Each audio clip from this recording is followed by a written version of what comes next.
Banyau merupakan sebuah desa yang terletak dalam daerah Kecamatan Padang Jaya, Kabupaten Bengkulu Utara, Provinsi Bengkulu, yang dimana jumlah penduduknya 1.872 jiwa dan jumlah kakak 550 yang tersebar 4 dusun. Desa ini pernah meraih juara 3 dalam lomba Desa Tertib Administrasi Kependudukan tingkat Provinsi Bengkulu pada tahun 2021.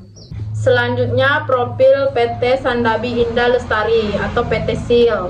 Nama perusahaan PT Sandabi Indah Lestari, bidang usaha perkebunan dan industri kelapa sawit. Tahun berdiri 1998.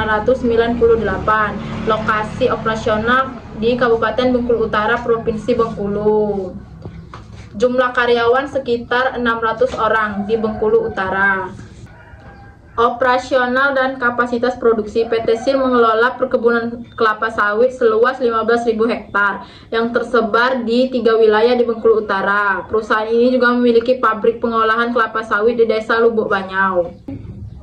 Sejarah terjadinya konflik antara Desa Lubuk Banyau dengan PT Sandabi. Sejarah konflik sengketa tanah. Sejak awal tahun 2000-an, masyarakat mulai menggarap lahan bekas hak guna usaha atau HGU yang sebelumnya dimiliki oleh PT Y Sebayur dan PT Trimonunggal Pasifik Abadi. Lahan-lahan ini kemudian diperjualbelikan secara informasi di kalangan masyarakat. Namun, PT SIL mengklaim bahwa lahan tersebut merupakan bagian dari konsesi mereka yang memicu konflik kepemilikan lahan antara perusahaan dan masyarakat. Konflik dimulai pada tahun 2024 berlangsung selama 1 tahun. Konflik antara PT Sandabi di Bengkulu Utara terjadi dikarenakan sengketa tanah, khususnya terkait hak guna usaha perkebunan kelapa sawit. Pihak PT membuka lahan untuk memperhatikan kembali apakah lahan tersebut milik mereka atau milik pemerintah setempat. Sebagian besar warga yang memiliki konflik dengan pihak PT yaitu pihak luar, bukan cuman pihak warga desa. Menurut Kadus Dusun 3, sekitar 20% yang bergabung dalam konflik tersebut adalah warga desa, sedangkan 80% dari warga desa luar dan pihak ketiga yaitu Ormas Guberta.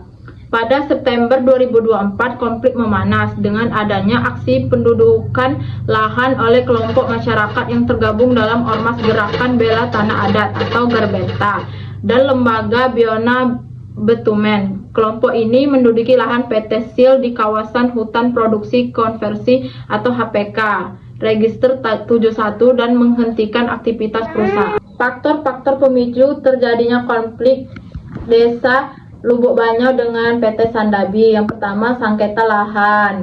Yang kedua, ketidakjelasan status kepemilikan lahan. Yang ketiga, dengan pencemaran lingkungan. Keempat, peran organisasi dan kelompok masyarakat. Yang kelima, dugaan keterlibatan aparat desa.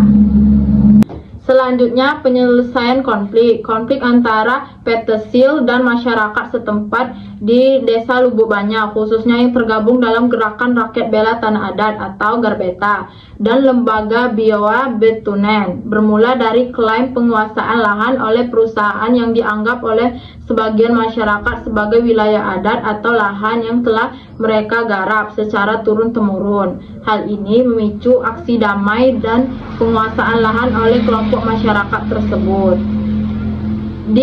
Di sisi lain, Forum Petani Lubuk Banyau menyayangkan tindakan Garbeta dan Lembaga Biona Betunen yang dianggap menyebabkan kegaduhan dan merugikan aktivitas perkebunan. Dari yang saya jelaskan, kesimpulannya adalah konflik antara masyarakat Desa Lubuk Banyau dengan PT Sandabi Indah Lestari atau PT SIL merupakan cerminan dari persoalan agraria yang kompleks di Indonesia, terutama menyangkut hak atas tanah, pengelolaan sumber daya alam, dan keberadaan perusahaan besar di wilayah pedesaan. Berdasarkan profil desa dan perusahaan, terlihat adanya ketimpangan kepentingan antara kebutuhan ekonomi masyarakat lokal dan kepentingan koperasi. Sejarah konflik ini bermula dari ketidakjelasan batas lahan dan hak kepemilikan, di mana masyarakat merasa tanah rakyat atau lahan garapan mereka diambil oleh pihak perusahaan atau PT Sandabi tanpa mekanisme yang transparan dan adil. Faktor-faktor pemicu konflik mencakup lemahnya perlindungan hukum terhadap tanah masyarakat, kurangnya komunikasi, serta dominasi perusahaan terhadap akses dari kontrol sumber daya.